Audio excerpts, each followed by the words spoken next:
Hello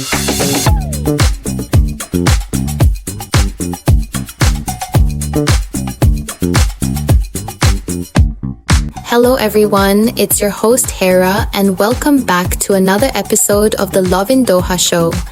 I hope you guys are doing well this Monday afternoon, keeping safe and following all verified news outlets for the latest updates.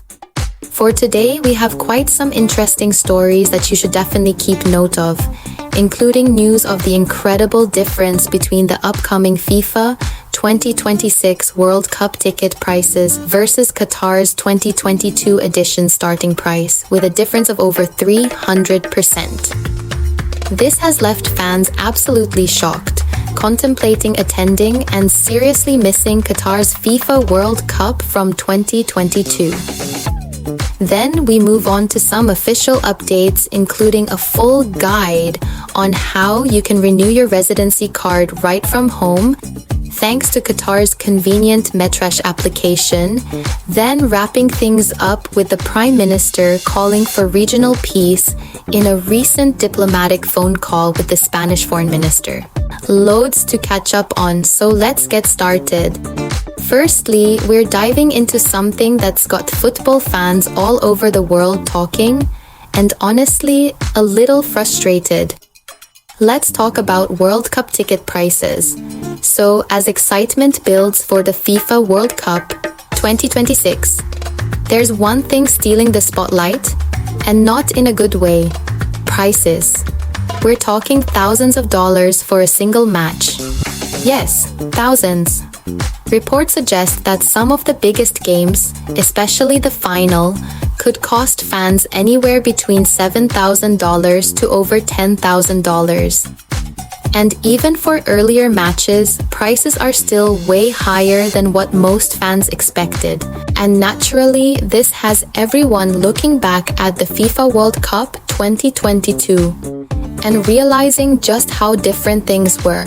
Because let's be real, Qatar 2022 did things differently. Back then, fans could attend the final for around $600 in certain categories, and even premium tickets were nowhere near what we're seeing today. It felt accessible, it felt inclusive, and most importantly, it felt like the World Cup was truly for the fans. And it wasn't just about prices. The stadiums were close to each other, the atmosphere was electric, and the overall experience, smooth, exciting, and unforgettable. You could actually attend multiple matches without breaking the bank. Now, with these rising prices, fans online are asking a serious question. Is football becoming a luxury? Because for many, this shift feels like the game is slowly moving away from everyday supporters and becoming something only a few can afford. And here's where it gets even more interesting.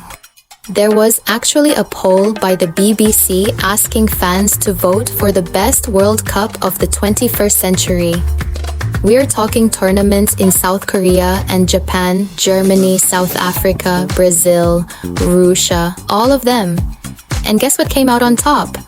Qatar 2022. By a landslide. We're talking 78% of the vote. That says a lot. It shows that beyond all the headlines, what fans really care about is the experience. The feeling of being part of something global, something exciting, and something accessible. So now, as we look ahead to 2026, which will be the biggest World Cup ever, with more teams and more matches. The big question remains, can it live up to Qatar 2022? Or will it end up being remembered as the World Cup that priced fans out? That's all for this segment. Let me know what you think. Would you pay thousands to attend a match, or are you Team Qatar 2022 all the way? Moving on to the second story for the day, this update is a quick one, but honestly, it's the kind of news we love to hear. If you live in Qatar, you'll want to listen up. The Ministry of Interior has made renewing your residency permit easier than ever. And yes, it's all happening straight from your phone. No more trips to service centers, no waiting around, no paperwork stress. All you need is the Metrash app. Here's how it works. Super simple. You open the app, go to the Residency section, tap on Residency Procedures, then select Residency Renewal. Choose the name, pay the fee, and you're done. That's it. Literally just a few taps. And the best part? Your new QID gets delivered right to your doorstep through Qatar Post. It's fast, it's convenient, and it's another step towards making everyday services smoother for residents. Honestly, it's giving efficiency, it's giving no stress, and we're here for it. Lastly, for today, in more official news, let's get into an important international update coming out today. And it's all about de-escalation and diplomacy. Sheikh Mohammed bin Abdulrahman Thani held a phone call with Jose Manuel Alvarez to discuss the rising tensions and military escalations across the Middle East. And the message from Qatar was very clear. The Prime Minister stressed the urgent need to stop attacks immediately, not just on Qatar, but across the region. He also warned against targeting critical infrastructure, especially anything linked to water, food, and energy. Because actions like that, they don't just impact one country, they set dangerous precedents for the entire region. He also highlighted the importance of protecting global energy security, which, as we know, is something that affects economies and people worldwide. Now, on the diplomatic side, Qatar is pushing strongly for a return to dialogue. The PM called for an immediate return to the negotiating table, emphasizing the need for reason, calm decision-making, and cooperation to contain the crisis before it escalates further.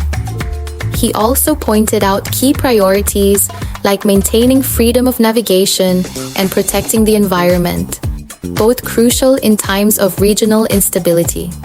And from Spain's side, there was clear support. Spain expressed full solidarity with Qatar and backed efforts aimed at de-escalation and peaceful resolution. So overall, this conversation reflects a strong push towards diplomacy over conflict, something the region and honestly the world really needs right now. That is all we have for today, guys. I wish you all a lovely and safe day with all your loved ones. We will be back on the show tomorrow with another episode on all the latest updates. But for now, stay safe, stay aware, and keep loving Doha.